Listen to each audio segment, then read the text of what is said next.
Sopita is a traditional comfort food served throughout Mexico and Latin America. It is a favorite among children, much as macaroni and cheese is a favorite in the United States. And today I'm going to show you my version of the recipe. So we'll take a look at the ingredients here. Of course, we've got sour cream for dolloping at the top of the dish. We've got salt, chicken bouillon cube for seasoning, fideo or cut spaghetti. We've got our tomato sauce, our oil, our water, our pot, our ladle, our white onion, a cutting board, and your chef's knife. So I just want to show you some safety with your chef's knife. Take your chef's knife and hold it with your thumb and your index finger at the end of the blade. Take the other 3 fingers and wrap them around the handle. Now you have a good, safe grip on that chef's knife. You're going to take your onion and cut it in half. We're going to use half of this large white onion. The other half, we're going to save it for something else for another day. Take a look at the root on the top of the onion. That is what's going to hold the onion together as we go on to chop it. And I'm going to remove the papery skins, 1 or 2 layers off the top of the onion to get it cleaned up and ready for chopping. Clean off my cutting board, remove any extra pieces there. Now you see lines that are on the onion, and you're going to follow those lines and you're going to cut with your chef's knife. Not all the way to the top, but just underneath that root that I pointed out. You're going to cut thin strips, thin lines, and then your onion will still be held together by this root. It's not going to come apart, but I just wanted to show you that it's being held by that root. I'm going to take my chef's knife and carefully slice a couple of cuts down the middle of the onion, and then I'm going to go on to chop it into thin diced pieces. And then I work on that root, trimming the edges until I'm left with just the head of the root of the onion. And I have approximately 1 cup of finely diced white onion. I'll take the other half of the onion, put it away, save it for something else for a later date, later time. We're going to take a look at the chicken bouillon here. It's actually a large cube. The brand that I use is Knorr.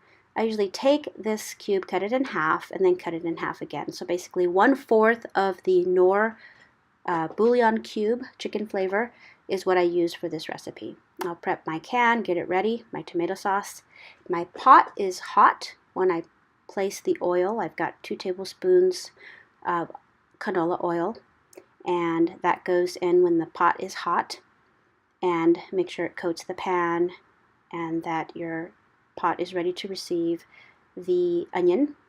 There goes 1 cup of finely diced white onion, and we're giving it a head start by putting it in the hot pan with the oil. It's ready, it's sizzling, it's going to start to sweat down, and it's going to start to become soft and translucent, and that's how we want the onion.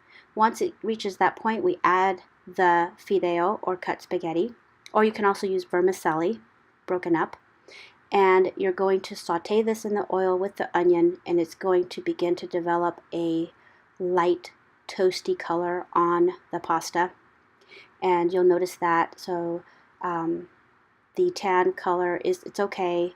You don't want to get too dark. You don't really want dark brown, but you'll see a change in the color. So once you see that, you know that your pasta has been sauteed and it's ready for the tomato sauce. So down goes the whole can of the tomato sauce. It begins to saute in the pan with the hot oil and the onion, and I add a little bit of water and the rest of the water, and now it's ready to come to a simmer. But before it comes to a simmer, I'm going to season it with 3/4 of a teaspoon of salt and my 1/4 of my bouillon cube. And I'm going to add another cup of water here because I can tell that it needs it. Cover it, and I'm going to put it on medium to high, and I'm going to watch the pot carefully, making sure that I stir it often. Before it comes to a boil, I want to stir it, making sure that the pasta does not stick to the bottom of the pan, to make sure that it doesn't clump together and stick together. You want to keep checking that. There it is. It's coming to a soft simmer there. And again, I'm going to stir it, make sure it's not getting stuck to the bottom. And I'm going to watch it carefully for about 15 minutes in this rolling simmer. that I'm going to have it on. I'm going to taste it for seasoning, if it needs more salt, if I feel that it needs more bouillon. You want to taste it and make sure everything is good. You can also hit it with some black pepper at this point. That's always good. Where you add salt, you can usually add pepper. And after 15 minutes, it's ready, and I let it sit on a trivet or somewhere where it can cool down for about another 15 minutes to 30 minutes. And the pasta kind of swells up just a little bit more, and it's ready. And the way that I serve it is I will place it in a bowl, and then I will dollop it with a nice serving of sour cream.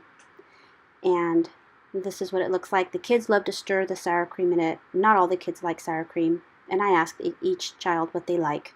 But what they do is they'll take the sopita, dollop the sour cream, and then we stir it, or they'll stir it, just like that. Mix it up real nice, and it helps to cool down the sopita, but it gives it an amazing, delicious flavor that kids just love. And there you have it. There is the traditional comfort food served throughout Mexico and Latin America, sopita. Enjoy.